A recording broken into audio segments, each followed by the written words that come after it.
The Dragon, written and recorded by Austin Allen Hamblin. The dragon, the most feared creature in all the land. A giant, vicious, fire-breathing monster that wants nothing but blood. My family is the famous Dales, the Viking dragon hunters.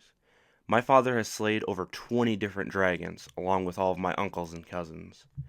My first dragon hunt was definitely not as I expected it to be. It all started that faithful day of my 18th birthday. I was inside feasting on some pork when my father came in. He put his arm around me and started talking. "Son, this isn't going to be easy to tell you," he stammered out. "A dragon has been spotted in the Northern Territory. We are running short on men, and I thought you could fight alongside me and the rest of our family." The only thing that was going through my head was fuck this, fuck me, fuck life. I was an awkward 100-pound appetizer. I had no chance. I know nothing about fighting. I even got my ass kicked by my younger sister. She's only 8. "Now, I know this is a scary thing to ask of anyone, but it is your duty as a member of this community and as a member of the Dales," he continued. "We will be leaving in the morning, and it will be a week's journey." On that note, my father took his arm off my shoulder and walked away.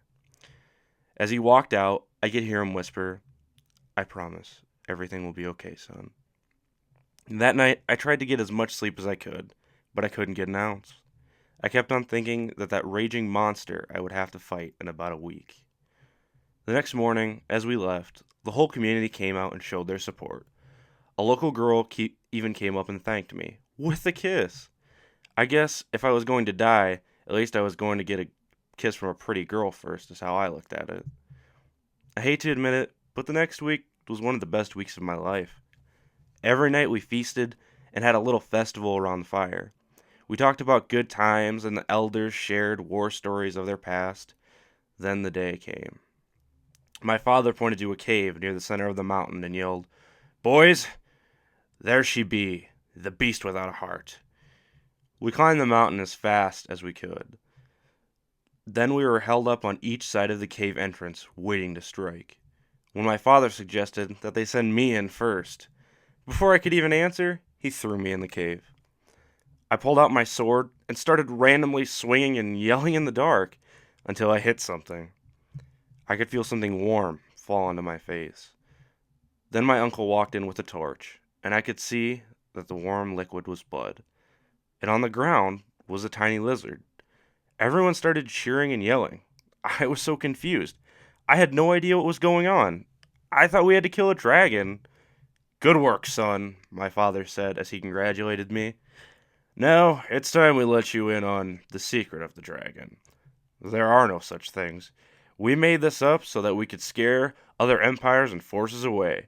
This trip, however, was all about you. Just about you, my son." "What are you talking about, Dad?" "You are the most awkward loser in the entire village. But that will change when we go back and tell everyone how you saved us all and killed the dragon." Hearing my dad talk about me really hurt, and if it wasn't for them threatening to kill me over it, I would have never gone along with it. Well, one thing did happen that was pretty great. As soon as I got back, one of the local girls fucked my brains out, and that was pretty awesome.